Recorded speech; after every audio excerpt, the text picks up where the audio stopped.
Welcome to Punks for Progress. I'm Reverend Aaron. We're listening to The Inciters, friends of mine, one of my most favorite Northern soul bands, but they're not from the North. They're actually from the South Bay. They're from Santa Cruz area. But today on Punks for Progress, we're doing something slightly different. We have our fam chats that we do, but we're doing a for real fam chat. An actual relative of mine, my cousin, who is basically fairly new to leftism, but has earnestly embraced it and has been doing some reading and has some analysis and has some questions. And I thought it would be, he and I have been having these regular discussions, and as he's learning more and developing his leftism, and he has questions and stuff. And I just thought, these conversations we keep having, I think could be very useful to other people who are fairly new to leftism. And so that's what we're going to do today, fam, is we're going to fam chat with my cousin, the Phoph. And so with no further whatever, he awaits us over here. And there he is, the Phoph, fam. Say hello to the people, cuz. Hello to the people, and hello to cuz. Happy to be on here finally. I know it's taken a little while, and I'm just looking forward to. Yeah, we've been trying to get you involved in the channel in some capacity or another for a while now, for like a year now, I would say. Yeah, a little bit of hiccup, here and there, but here I am. And here you are. And so, let's see, I did mention that you're fairly new to leftism. I think a great way to start out, cuz, look, I know we're going to talk about some Malatesta today. You read, I'm so sorry you did this, and I know it hurt, but you read some Rand Paul recently also, and we should talk about that. But I thought before we get into any of the sort of leftist issues and questions you may have, maybe it would be a good idea to give people a little idea of your background. Like, how did you come about embracing leftism and why? And yeah, so go ahead. All right. Well, this really kind of started a couple years ago. I started having these feelings when I was seeing or hearing conversations that were going on at work or just in public or on TV. And I've always been on the side of, I don't know that these people are actually out to hurt you. And I don't necessarily believe that this is evil just because it is what it is. And what I started realizing was I would come down on people for having opinions, very strong opinions about something, realizing that they don't actually really know about what it is they're talking about, And then it occurred to me that even though I'm on the side, if it's okay, like one of the examples was Muslim religion. I was always a defender of, well, I don't really think Muslims are actually taught to just go out and kill, And then it occurred to me, I'm also being somewhat irresponsible. I've never read the Quran. I've never really had any distinct conversations with anybody, who is Muslim. And so I'm making a defense with my very strong opinion when I actually don't know either. And that was one of the starts. Another question was the idea of socialism and all the negativity that would happen when the idea of socialism is mentioned, and that scour on people's faces. So I started reading.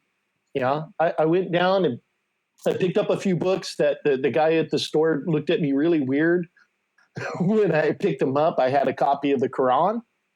I picked up a copy of a book called On Anarchy by Noam Chomsky.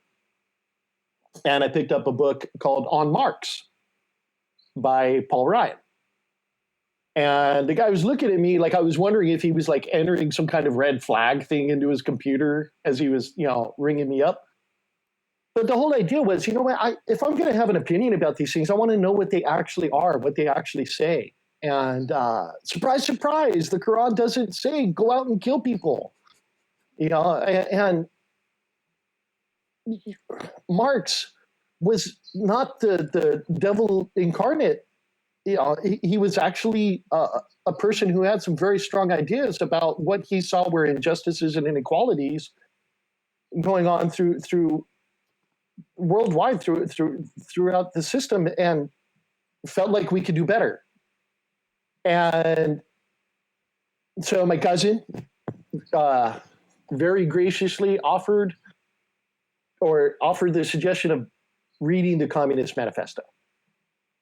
And that was great because that wasn't somebody's interpretation of Marx. That was Marx, and Engels actually getting together, and it was straight from them.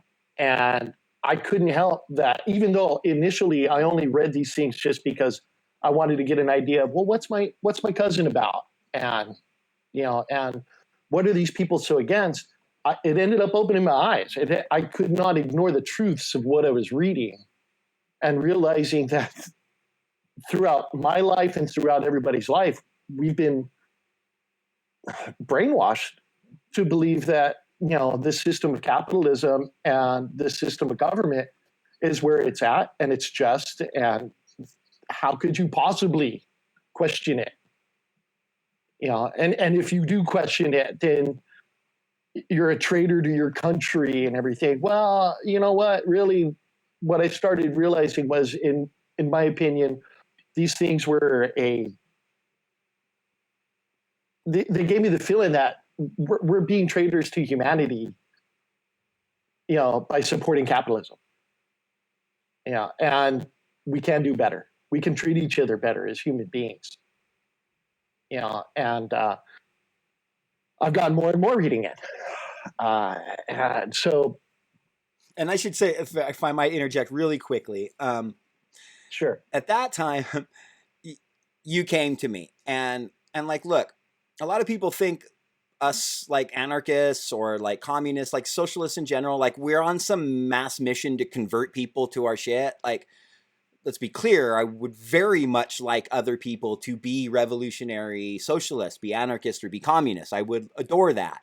But I'm not devoted to convincing people of that. And I really, I'm really averse to even trying, right? And so there's just very few people in my family that have this connection. And so when you came to me and had read the Communist Manifesto, and it was very clear that you understood it and had internalized it, I was just like, yes, now there's so much I'm going to be able to talk to my cousin about. But if you remember, because I think you will attest to this, that the very, very first thing is like I said to you was, oh, awesome. I'm going to be so blunt and short and fucking like harsh with you now. Like, and he's been true to his word. But the nice thing about that is man, it's such a weird feeling when all of a sudden you're seeing things in a different way. And now I have somebody that, for the record, my cousin did not come to me saying, dude, you need to read these things. You need to learn more about what's going on. He and I have always had throughout the years great conversations about different things, but he was never trying to recruit me. And I ended up just reading these things just to kind of understand what my cousin was so passionate about, and finding out like, whoa, I need to know more. I need to learn more, and he did. He was like, hey, I'm going to come at you, and, I'm going to be correcting you. I'm going to be blunt with you, and I'm cool with it, because there are times where, even though I've read a few books, just like anybody else, you want to start getting the idea like, oh man, I've got this figured out now. And it took a little bit to get to that point where it's, no, I've got a lot to learn, and what I appreciate is that you've been able to set me on a course, that leads me through this. I don't know. It's not like a journey of self-realization, but at the same time, maybe it is. Well, Yeah. let me say it is. It in many many ways, leftism is a journey of self-realization. There's a lot of intense volition that has to go on. We have been inundated our whole lives and bombarded from every waking moment of our lives with propaganda and imagery that makes us internalize all this toxic pro-capitalist garbage. And this is why it was like I was so relieved when my cousin, when I saw that he truly understood the very basics of it, that I could be blunt with him now, because we spend so much time walking on fucking eggshells, especially with liberals, because when we say, hey, I disagree with your take on that, so often it's like, well, I'm entitled to my opinion. And it's like, and then they feel personally attacked when you correct their take on things, when it's like, I'm not attacking you personally.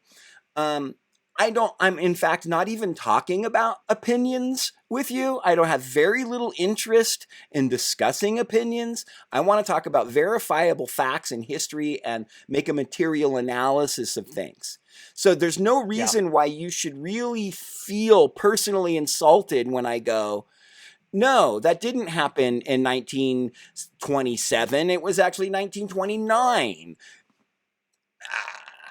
And so again, that's why in seeing with you, I'm going to be blunt. I'm going to be like this with you because I don't have to coddle you anymore. You have a basic Right. understanding. And then back to what you were saying about, listen, it really is about volition and introspection, though, too. Not only is it about being real with yourself in the toxic, gross things that you've internalized over the years, because we all have. We live in a white supremacist, patriarchal culture, and it's set up to perpetuate that as the be all end all of what we're supposed to strive for, regardless of how impossible it is for the vast majority of humans who aren't, straight white dudes.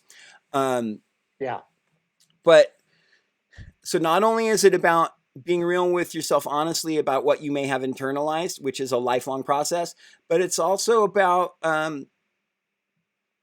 looking at where you are in your growth and being honest with yourself. Because if you can't be honest with where your shortcomings are and what you don't know, then you're not going to learn those things you need to know. So often we want to act like, oh no, I'm a really adept. I know what I'm talking about. You can't tell me nothing. And you're off to a horrible start when you're doing that. And this is the thing that I recognized with you, because right off the bat, you weren't like, oh shit, I found out about the capitalist ruling class and we got to go change the world right now, cuz. And I got to go do Well, I almost you were did. well, yeah, there's that inclination, but really you were more like, cuz I got a bunch of questions. Yeah. Which I was like, Yeah. there it is. There it is. Go ahead. And that's something that I think more people need to do. Uh, if you're going to have an opinion about something, find out what you're talking about, please. And there's too many people out there that think they know what they're talking about, and they want to have very strong opinions. And then when you go and ask them, which you've suggested to me, is ask them questions. Well, what do you know about this? What do you know about this? You find out that their answers are just what's been regurgitated to them, through media sources and through biased, bigoted sentiments expressed down from generations of the family. It's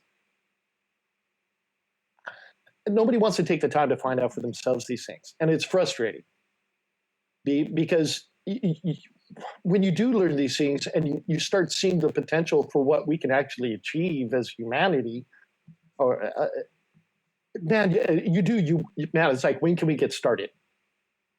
But this is not an easy road. This is not going to happen tomorrow. And trying to explain the ideas of anarchism, which is probably what I most subscribe to. Uh, you know, Reading about Malatesta I really just reading the book that, or the pamphlet that you gave me. My feeling is, how could you argue that? How could you argue the logic of what he's saying? But these people, anytime you want to try to have a conversation, if you're going and saying anything against what it is that they have always been taught to believe, then you're a traitor, or you're some kind of monster. And they don't want to have a conversation because that would suggest that maybe they would find out that they're wrong. And it is frustrating. And I do, man,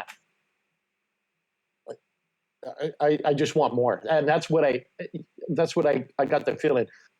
When I'm giving these books by you, or suggested, books to read, I'm not looking at them like high school and I have to read this because they want a project, later on. It's like, I can't wait to get back into it, and I wish so many more people would actually take the time to find out what it is they're actually supposedly so against. Well, sorry. Okay. Amazing. And I really appreciate you sharing sort of, the backstory of your journey. And I wanted to point out, one of the books I did suggest to you early on was this.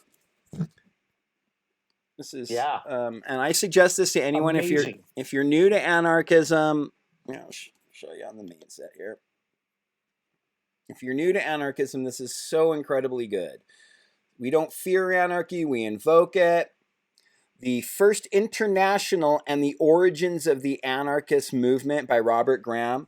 Robert Graham is, I would say, one of the foremost contemporary anarchist scholars. He's edited a number of anarchist anthologies and written on it extensively. And so when you had read the Communist Manifesto and you read the Chomsky stuff, I was like, here, you had some questions about the relationship with anarchism and Marx and stuff. And I was like, this book is perfect for you. Like, I wouldn't suggest it as the first book you read, but if you've learned a little bit about anarchism, you've read the Communist Manifesto, so you know a little bit about communism, that would be a good time to check out We Don't Fear Anarchy, right? Like, it seemed to have a... oh, yeah, definitely. Yeah, well, and the great thing about it is I had told you early on, I didn't want to read a whole lot of books that were based on people's opinions of what this is or that is. I wanted facts. I just, tell me the history of this, not your interpretation of the history of this. And We Do Not Fear Anarchy, We Invoke It by Robert Graham was absolutely so informative to the history of anarchy. It was, especially the history of the International. And everything went on. It is a little bit of a heavy read, but there was never a point where I was struggling to get through it. I burned through that pretty quick and kept wanting to go back. This is obviously pretty influential. Let me go back. Let me read it. You've given me suggestions, which I'm going to give to anybody else who's new to this. Make notes. My cousin's, giving me that suggestion is great, because you could go and read through something and have your own idea about it, or just something that you felt like kind of sticks to you. Make a note of it, highlight it, do what you need to do, because there are certain subjects that. Let me just say real quick, cuz, real quick. What I'm saying, when my cousin says make notes, he's talking about annotating.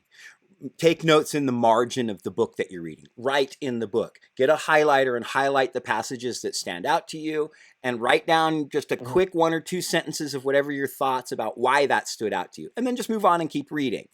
And I just highly say, anyone that's ever been to college knows to do this, but this is philosophy. This is theory. This is how you read it.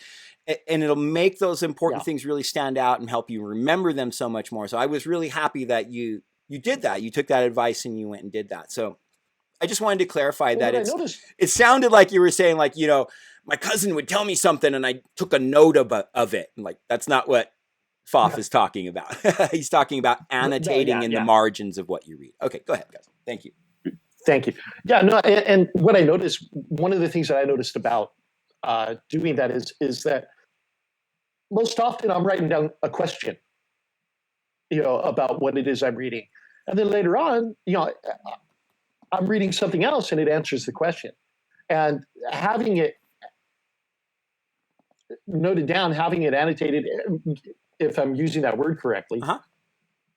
it gives you the ability to like, oh, wait a minute, isn't that what I was wondering about when I was reading this book? You can go back, you can reference it, yes, and now it answers that question in a different read, because this isn't something that is going to be answered just by reading the Communist Manifesto.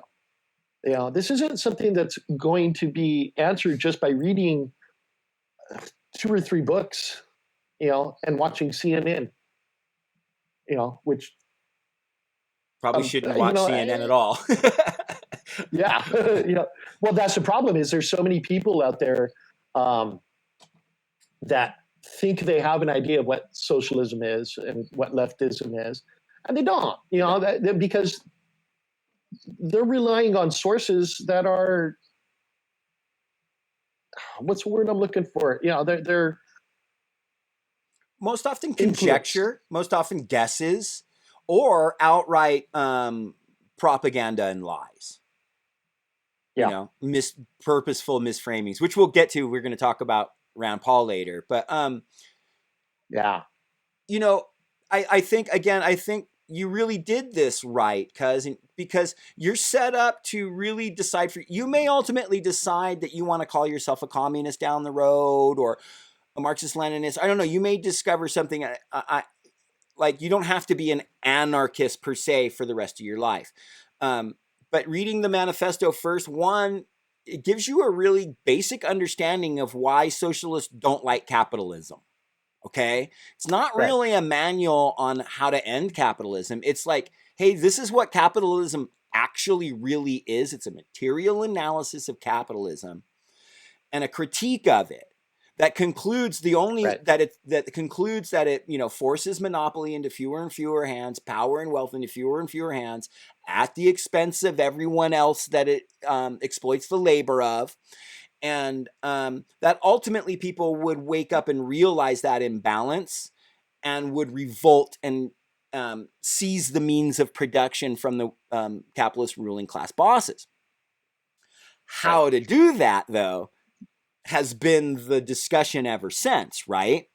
And there have been divisions, and I think people kind of know this. If you've been, swimming around Twitter, that anarchists and communists have some differing ideas on some things, but maybe you're not real clear on it. Maybe it had something to do with Marx and Bakunin, but anyway, that's why I thought We Don't Fear Anarchy, We Invoke It, I think, is a really great starting point for people asking those questions, because one, it's not, even though it's obviously told for the perspective of and for an anarchist, it's not disrespectful and shitty towards communists.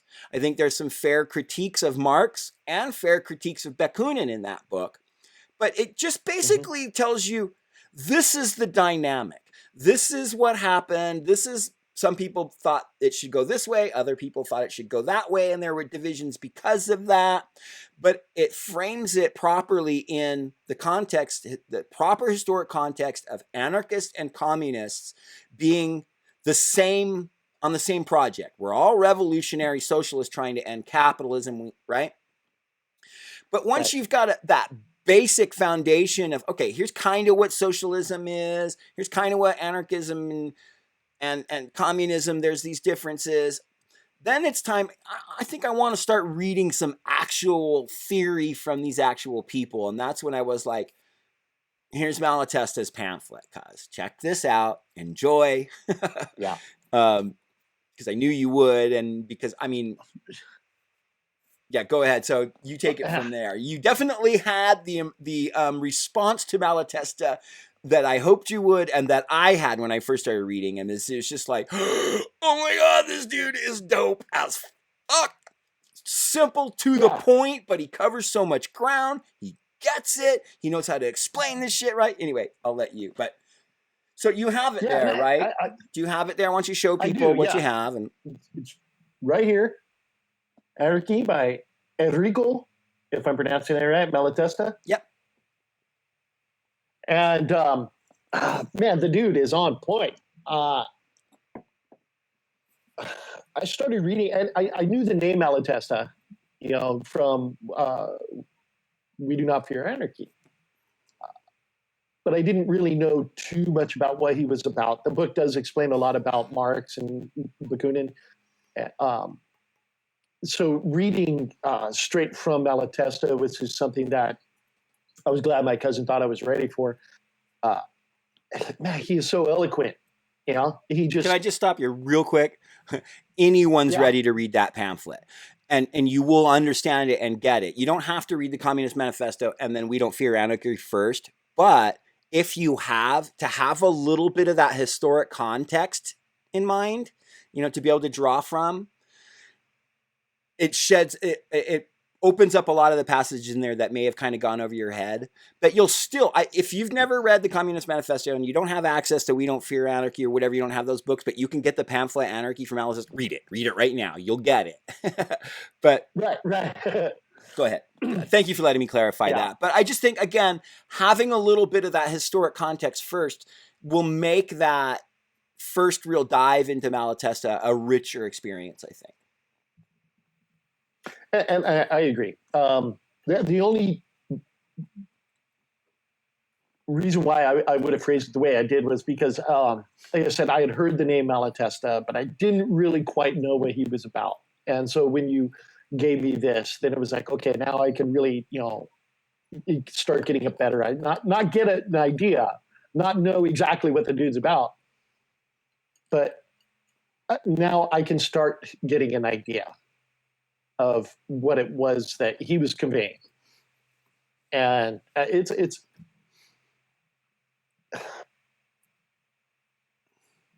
just logic. It's just pure basic logic. I don't see how. I think what I had said to you was I dare anybody to challenge the logic of what he's saying.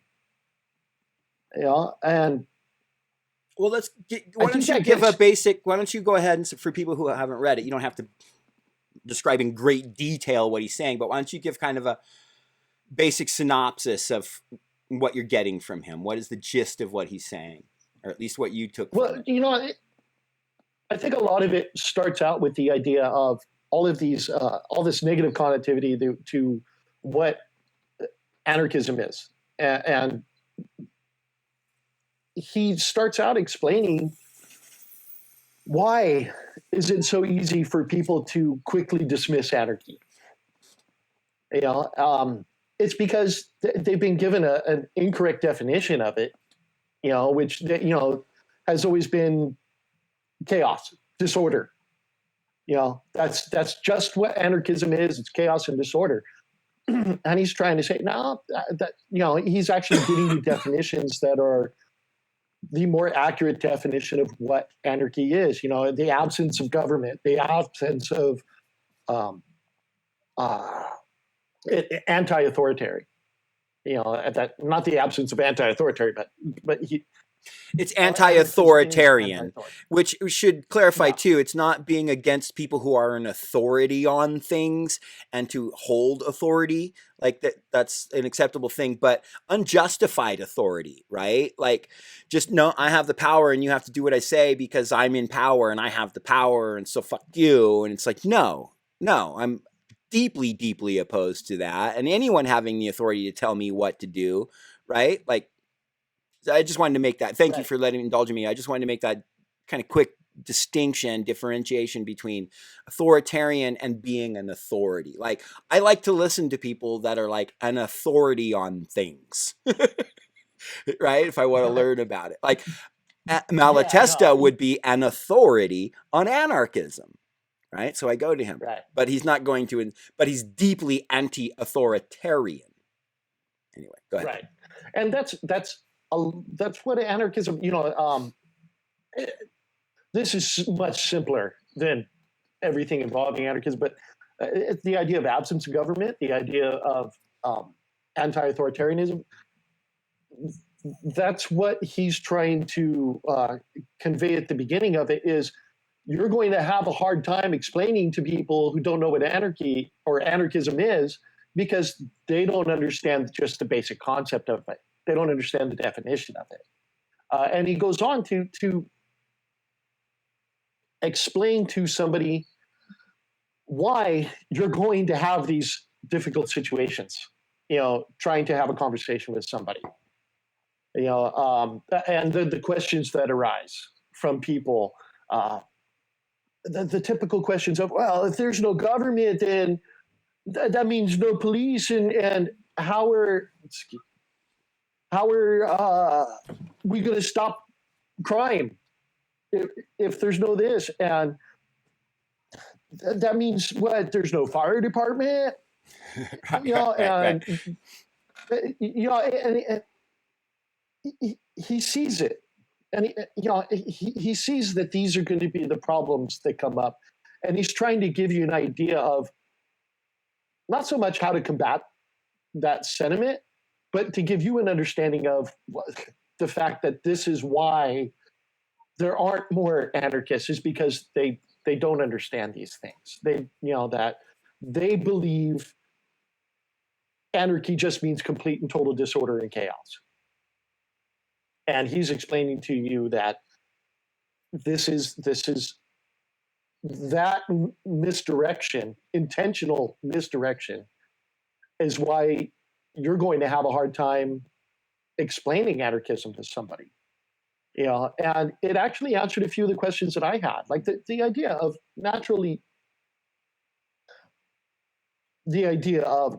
what does happen with crime, what does happen, how do we handle those situations? And what's great is the book is very empowering because it's really asking, like, well, how would you not handle it as a community? Yeah, we're not saying we're just going to let all these things happen.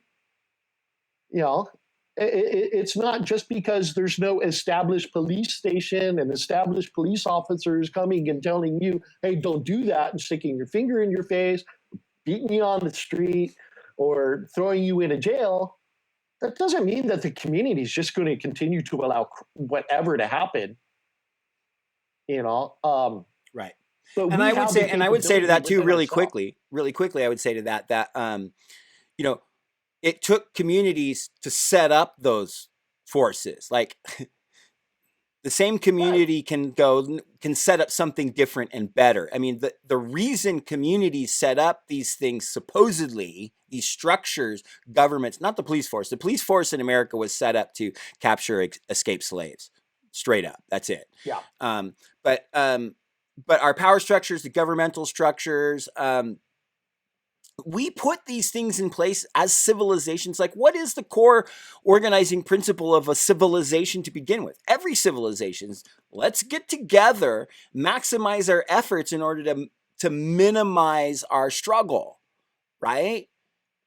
Like, so if you're going to argue that we set up police forces to protect us, it's a community that got together and decided to do that.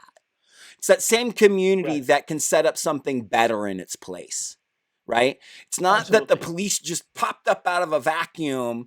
And, and the last thing I'll say about in reference to police is they do not prevent crime. They respond to it. Like, that's another big part of the book. Go ahead. Well, no, I just real quick. He responds to the idea of, well, he asks the questions: is the presence of a police force actually lowering the number of crime, lowering the number of murders? Those things happen, and then the police respond to it. And it also points out that a region that might have more of a presence of police force does not, throughout history, it has not shown that there is a lower crime rate in that area, or it's going to happen, and the police respond to it. And he does tackle that. I don't know if that's kind of where you were going with it. No, I didn't. everything in that pamphlet is not fresh in my mind. I have read so much Malatesta since I actually never, that's one of the very few things I've only listened to an audiobook of his. I have everything else that I know of that's been published by him, and I read it physically in the books and do all the annotating. But it was listening to that audiobook that made me go, I got to go buy this dude's books. So I don't Yeah. really, like, it's been a long time since I listened to that pamphlet, right? The reason I Okay. brought that up, that was just my thought. So in terms of police, I want to train myself, actually, whenever I make a video, if it comes up and the topic of policing is that they do not prevent crime, they respond to it. Because they constantly say, who's going to protect you from the murders and the rapists and child molesters and da-da-da? Well, no cop ever does. The cop responds after all They those respond things when have already somebody happened. calls. Right. And so, Right. I mean, I guess that just shows and proves that I am very much a Malatesta anarchist. No, and that was one small factor of it. One of the big things that he explains is, and it's so beautiful. This government that you have, regardless of where you are in the world, they have been established, and what they've become is they have become deprivileged, making decisions for everybody based on protecting the privileged and protecting the wealthy. That's what they do. They do not. You are simply a tool that can be used to help secure wealth and privilege for the people who are running the government. Now, capitalism obviously needs to go. And I hope I'm saying this right. Just my idea of one dude having an idea for something, and now he never has to work again, and everybody else doing the work based off of his idea. They barely get enough money to survive while he goes and he profits off of all of their work. And that's unjust. Yes, it is. Right. And it needs to go. And now if you get rid of the idea of a privileged class, you get rid of those inequalities and injustices, and there is no more privileged class, and we like we can do, we can actually handle things without somebody over our shoulder telling us how to handle the things. What need is there for government? Unless it's there to like minimize our labor, to help us make sure we have food and health care and the things that we need to survive. Otherwise, why are we organizing as a society and having governments and civilizations, if not to facilitate our ability to because if we can, provide for the basic necessities, roof overhead, food on the plate, and clothing and the basic things you need to function, then we can focus all of our efforts on advancing the human condition in general, right? Maybe start exploring the universe a little bit, but instead we gotta fucking constantly be undoing the toxic, violent, destructive mechanisms of Western imperialist capitalism, right? Which is probably a pretty decent segue, unless you have some more you want to say on Malatesta, which I'm happy to hear, into the Rand Paul book that you read and why you read it. But before, go ahead. Go ahead. Sorry. No, you go ahead. Go ahead.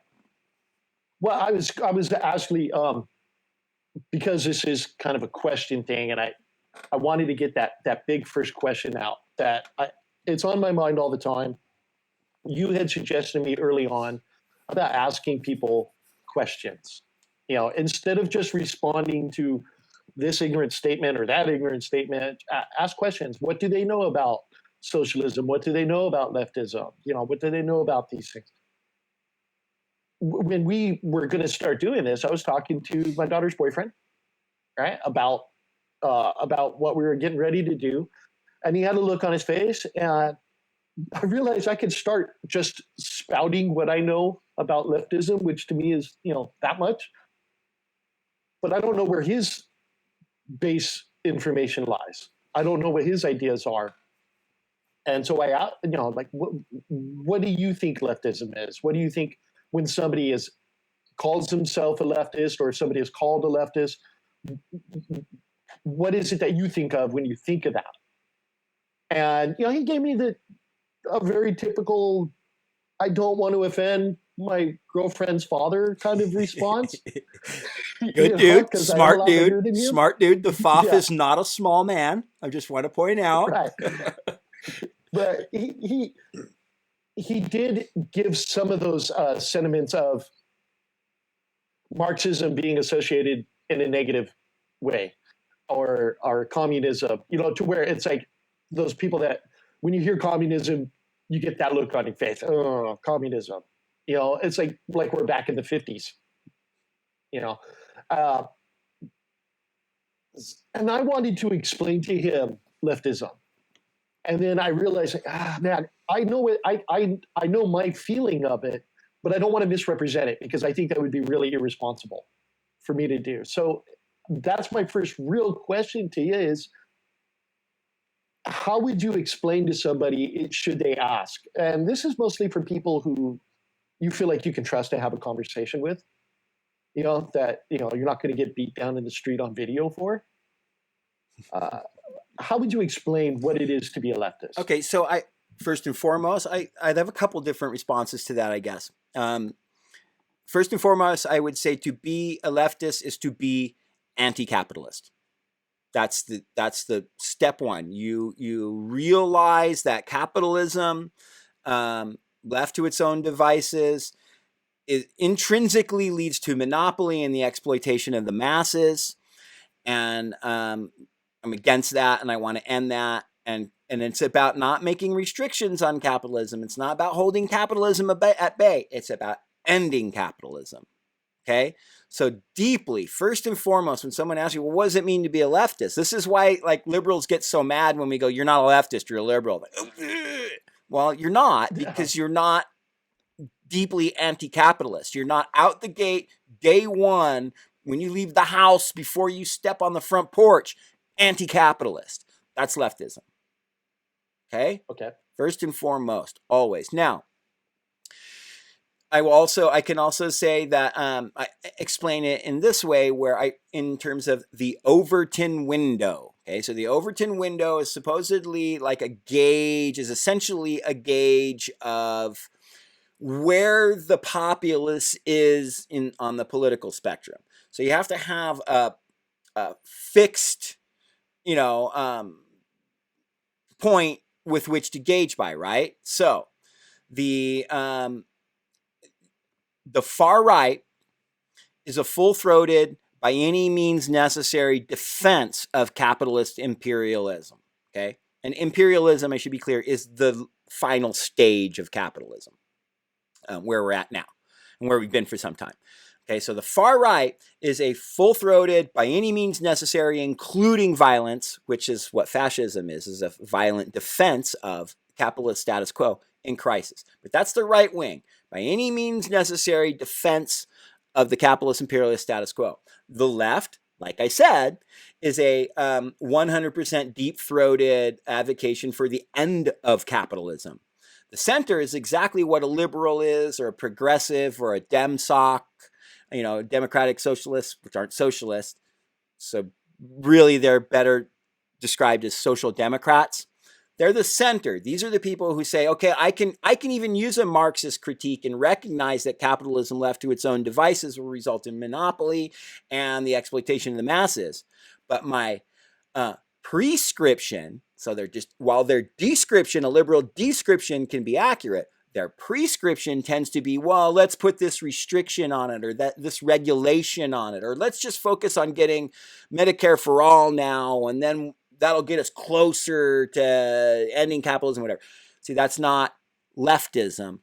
That's liberalism or progressivism. So I know that's a very long-winded answer, but that really does give you I think actually kind of some choices on the way to answer that, right?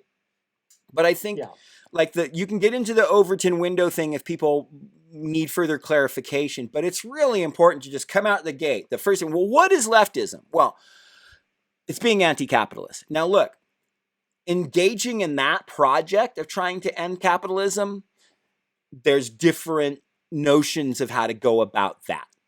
And there always will be, right? And that's where you start getting into what some of the differences may or may not be between anarchism and communism and stuff, right? But that's it. Out the gate. So you can maybe say this to your daughter's boyfriend. It's about being against and ending capitalism. And then there's different versions of leftism, like communist or anarchist. And those are about, those differences can best be described as unique notions on how to end capitalism. Because that's the big question. How do we actually do it, right? Mm-hmm. But that would be my answer. Okay. No, and I appreciate that, because it's so easy to get sucked into my own thoughts about. Now, I can say it's anti-capitalism, and then I want to get sucked into starting to try to define the little differences between, all these different ideas of leftism, and just, you can see the person just, glaze over. Right. And trying to get that idea of basically, we're not here to go and murder everybody. And, we're not here to go and we're not, I don't know. Well, I would say, because, you were asking me a lot in the beginning, like, what do we do? How would socialists structure society? What's the socialist answer to this problem? What's the socialist answer to that problem? And I kept going, hold off with that.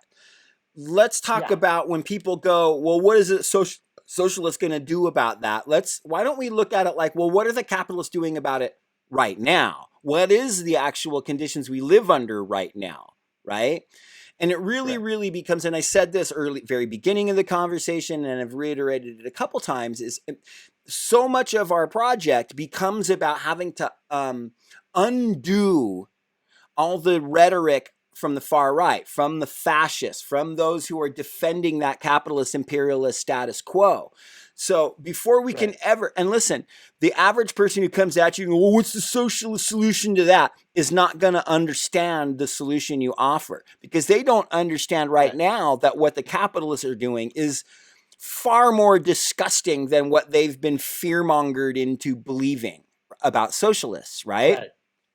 So again, it becomes, that's when I said, you mentioned earlier how I gave you the advice to ask questions. What I specifically said was to employ the Socratic method. It's really not about having a blanket response and definitive answer for everything, especially when you're a new leftist. It's really about having answer their question with an appropriate question. Don't do whataboutism, right? Because whataboutism is different than what I'm talking about. That's like, well, what are you going to do about this? And well, what about the evil guys that do that? You got to be careful with that. You want to get people to understand that before I can tell you what socialists will do, you need to understand why what we have right now is so awful and horrible. Because it's astounding to me, and I'm sure it is to you and to others, how little people understand how much capitalism directly adversely affects their lives. If you're poor and working class, it just does. And whether you know it or not, it does. And so it's about undoing all of that shit. It's about getting them before they can ever, before they can ever get to a point where they can really internalize the subtle nuances and differences between anarchism and communism. They have so much pro-capitalist baggage that has to be shoveled off the top before you can ever get close to understanding that. And I will also apply that to new leftists. I think it's really, I think the best advice or the advice I feel most confident in giving to new leftists is don't define yourself as communist or anarchist. Wait a long time. Wait till you've really read communists and anarchists and really get the historic differences between the two before you start defining yourself as something. You can always call yourself a revolutionary socialist, and you can say, I'm non-sectarian. I'm willing to block up with communists. I'm willing to block up with anarchists, whatever, as long as they're anti-capitalist. And you should always be honest and be like, look, I don't know yet. I haven't read enough yet to feel confident in a description, right? And because I will give you immense credit, you understood that. I know you're a little hesitant to call yourself an anarchist because you don't know there's so much more that you need to learn about it. But probably because it came from me, you've been most exposed to anarchism, and more so, like, you haven't read Lenin and Mao, and we've talked very little about Lenin and Mao in our discussions about leftism and stuff. But again, and I'm wrapping up my thought, I promise, and it's going to get us to the Rand Paul thing, because again, it's about, our project really is about trying to get people to, when they come to us, what socialism is, that we got to undo all the garbage that they've internalized first. Then, which is a monumental fucking task, then you can begin to broach the notions of what it means to be anarchist or communist. But yeah, go ahead, Kaz. Thank you. Well, look, just a couple of quick things before we go into the atrocity that is Rand Paul.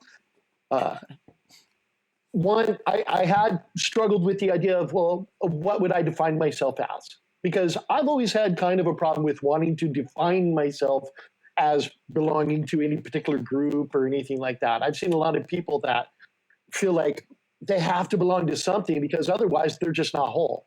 And so they go out and they search for anything that they can, just so that they belong to a group. And I've never really been that. I was that when I was younger. I want to be true to myself. I don't need to go in and subscribe to something just because I want to have some connection to something, anything. So I was hesitant to call myself anything, but at this point, I'm pretty confident with calling myself, referring to myself as a leftist.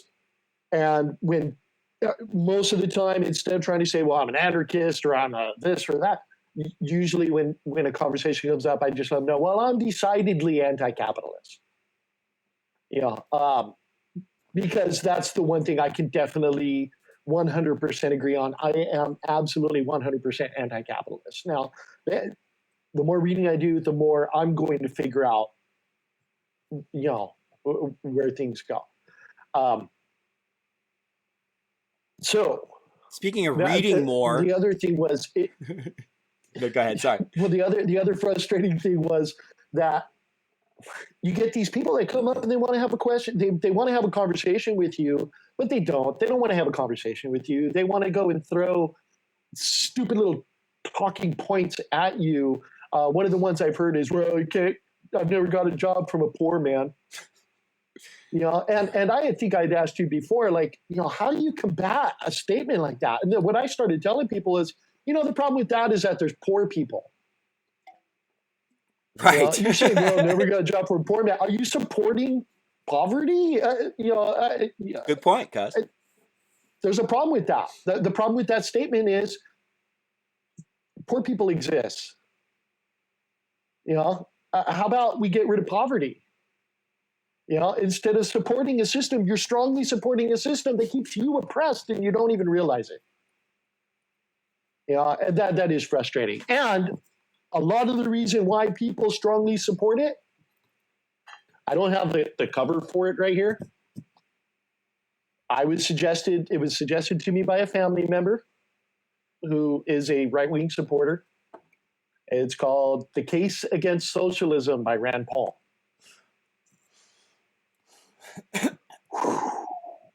Now, this was high school. Did it make a solid case?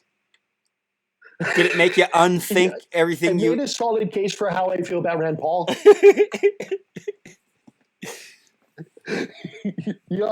This was high school. This was... I can't get through it. I'm about halfway through. And when I read it, it's like I get those feelings in my stomach, like I ate something that wasn't quite right. And that's just the idea of reading it. When I start reading it, then I go into cold sweats. you know, I just. We laugh, but no, I will totally give you credit for having gotten halfway through that book. But it's tough. So it's show the spine, because this title, okay, the case, yeah, pull it back just a little bit. There you go. The Case Against Socialism, and who's it published by? Penguin Books. Yeah, Penguin Publishing. No. The Case Against Socialism. Broadside. So, I haven't read it. I never will. I honestly, truly commend you for torturing yourself in that way. So, well, the only reason why I read it was because I was trying to have a conversation with somebody that I love, and they're on the right, and they were saying, well, will you read this book? And I thought, well, you know what? If I'm ever going to try to get them to read something, then okay. And I thought it was a good idea to get an idea of, well, where are people on the right coming from? Where's their mindset? And this really gave me some insight as to why you come up against these people who strongly support the system that we're currently in. Because they've been duped. So if it's the Case Against Socialism, does he describe what socialism is? Because if you're going to create an argument against something, you have to explain what that thing is, right? So yeah, he explains what socialism is, right? Does he say so let's say, what is socialism? It's the advocacy for the workers seizing of the means of production, right? Because we're anti-capitalist. It's the way, right? Yeah. And Rand Paul missed the mark intentionally, I 100% believe, right off the bat, because he wants to scare people. He defines socialism as the government controls the means of production. The government controls the means of production, not the workers, not the people, the government. The government. So he's saying that we all want the government to control everything. And that's what socialism is. So then he goes on to write an entire book arguing against a thing that no socialist wants. Yeah, that's the thing is, the whole book is now, to me, knowing what socialism is, the whole book is absolutely invalid, because he's giving all of these defenses based on an intentional misdirection. And can I read what I wrote at the very beginning? Please. Yeah, I'd love to hear what you wrote. Okay. So I was on it says here, I am on page 55. It is obvious and apparent to anyone with an objective and yet suspect view of current equality conditions that Rand Paul's whole and sole argument against socialism is based on the belief that people are only self-involved and motivated by purely selfish reasons. He also intentionally, incorrectly defines socialism as government-controlled to support his belief that people should be misguided through fear. And I haven't seen anything to argue against that, halfway through the book. Yeah,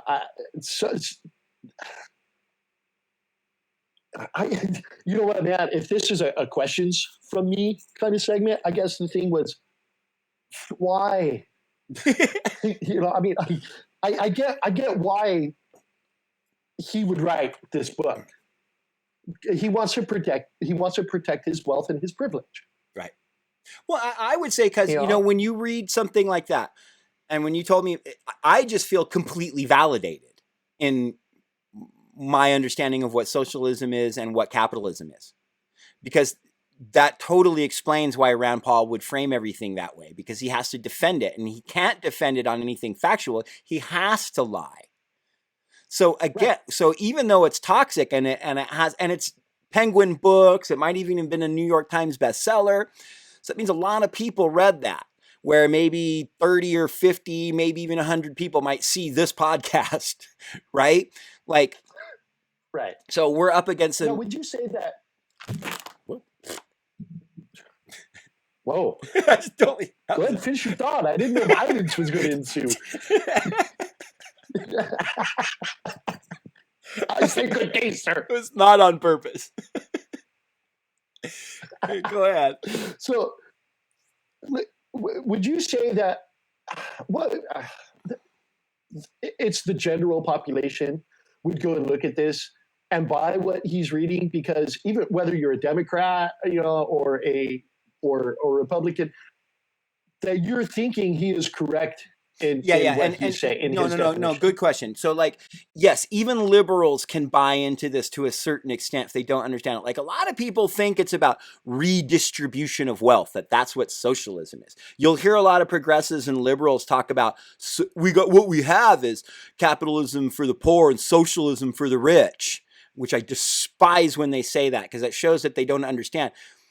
What we have is capitalism, which means, like, the capitalist ruling classes have everything communally, and they don't have to worry about anything. And us have to worry about profits and profit margins and working and being capitalists, right?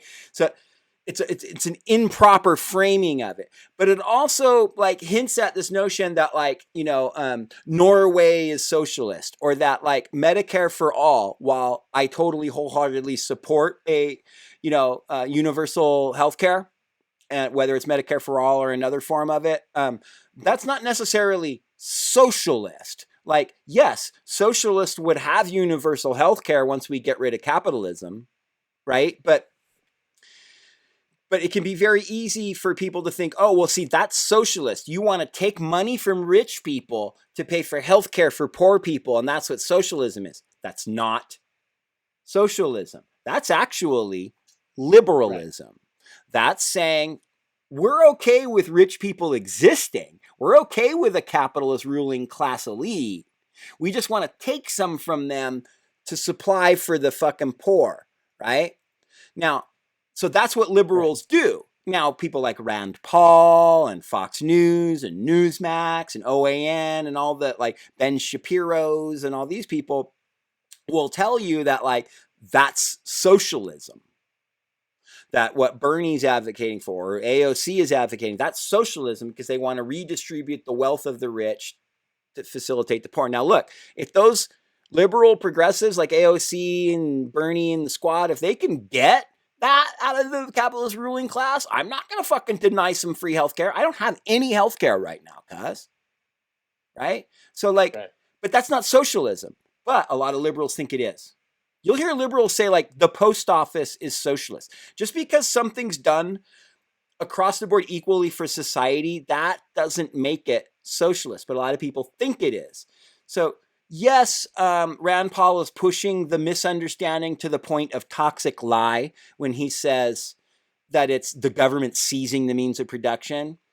Right? Because that's taking that misframing of socialism as being redistribution of wealth to the nth degree, to the extreme. It's the government taking everything and deciding what everybody gets. That's literally, that's autocracy. Right. That's fascism. That's not socialism, right? We definitely, one, want to get rid of capitalism, and two, none of us want a central government that controls our lives and decides what everybody gets for us, right? Yeah. But yes, so I guess my answer to that is that it shouldn't be too shocking that what Rand Paul does not only has the potential to appeal to far-right, full-on fascists, but even liberals can find hints of truth to it, even though there's none, right? What they perceive to be hints of truth, right? It's dangerous. Yeah. It's very dangerous. And again, this is, I think, we should probably consider maybe wrapping this up a little bit, but that gets to what I've been talking about all along, is, like, really, until you feel very, very confident that you have recall on dates and history and significant moments in leftist, socialist, revolutionary history, if you've spent some time really studying Bakunin and Lenin and Kropotkin and Mao and Emma Goldman and Makhno and Rosa Luxemburg and these different people, when you have at least a basic grasp on all of them, that's when you can really start telling people what you think leftism is. But really, it's about having a good, solid, strong critique and material analysis of what capitalism is right now, the way it's functioning right now, the way it directly affects us as the working class and the poor, and the way it directly affects the ruling class bosses, and be able to reiterate that to people, right? And I do want to read more. I didn't want to go into this with that mentality of I need to belong to something. So I agree with, capitalism is wrong. So boom, I don't need to read anything. Just tell me what to believe. No, I want to read. I want to know more. And give myself the opportunity to take in the facts of history and the facts of what's going on today, and form my own conclusions without somebody telling me. Fortunately, I got you here. When I get stuck on those questions, and it's like, I'm a little stuck. I just don't get it. And you're able to help guide me in a direction that I can go to find the answers to those questions. Right, because as Malatesta says, we anarchists don't want to emancipate the people. We want the people to emancipate themselves. And that's gorgeous. And goddamn, what a fucking fantastic conversation, cuz. I'm really happy we did this. Yeah, I am too. I think this is going to grow into. I'm glad we did it. I think this is going to grow into a very, very cool thing, and I hope that you, as viewers, if you happen to be a new leftist and watching this, I hope you got something from it. Eventually, Phoph, you're not going to have to come to me with new leftist questions. Eventually, you're going to have some answers yourself, and then our conversations will take on new dynamics, and we'll love to share that with our viewers too. But yeah, and I think I would say last kind of thought I had in response to your last comments was I still deeply and definitely suggest and regularly suggest that people get out and start looking into communist organizations, anarchist networks, food not bombs. People need to be joining some type of anti-capitalist organization right now. It's crucial where we're at in 2021 with climate change, the rise of fascism, and all this stuff. And but in keeping with what we're talking about, if you have that opportunity and you can go out and start shopping different groups and orgs, be honest with them when you get there. You don't have to declare to them, I'm this, and I'm here to be. You tell them, I'm kind of, this is where I'm at with my leftism, this is kind of what I've studied, and I hate fascism or whatever, and I'm here to do what I can to help. I understood you guys are going to march in defense of Black lives. I wanted to get involved and help in any way I can. And be a help and listen to the people, spend time with different groups, and then maybe down the road you'll find one that's really your niche, right? So that you mentioned earlier about not just running out and joining an organization, I'm communist now, and now I'm Workers' World Party, or I'm PSL, and it's wait until you feel comfortable and make sure that what they're saying aligns with where you're at, and and ultimately, finally, leftism is always an unceasing and unceasingly ongoing project until we finally get rid of capitalism and the reactionaries notions that support it. Can I say something real quick? No. Okay. It's been good. No, please, guys. No, I just and I agree with you, man. Like I said, I'm not a big fan of those people who just want to join something just for the sake of feeling like they belong to something. This is not that. If you decide, that you're in a place where you feel like, you know what, this is the truth, and I need to go and help in what ways I can. Find those groups, find those organizations that are helping, find those organizations that you feel comfortable belonging to. Don't go and join just because you need to belong to something, but because you're somebody who, yes, this is. I feel this way. I can see the truth of it, and now I want to go and I want to start finding any way that I can help. And there are groups out there that that are there for you. Well, on that note, fam, cuz this was awesome. Let's do this again next week. Yeah. Appreciate you sharing your story with us and sharing these questions and being open with where you're at with stuff. And I'll just say, like I always do, much love, thanks, and appreciation to everyone in the P4P fam. Much love, thanks, and appreciation to you for watching. And of course, more than anything, much love, thanks, and appreciation to anyone and everyone who does what they can, when they can, to get up and out in an effort to make life easier for other people. It matters, and it makes a fucking difference. Hey, I love you, cuz. Thanks for hanging. Love you too, cuz, man. Cool. We'll see you all next time on Punks for Progress. Cheers.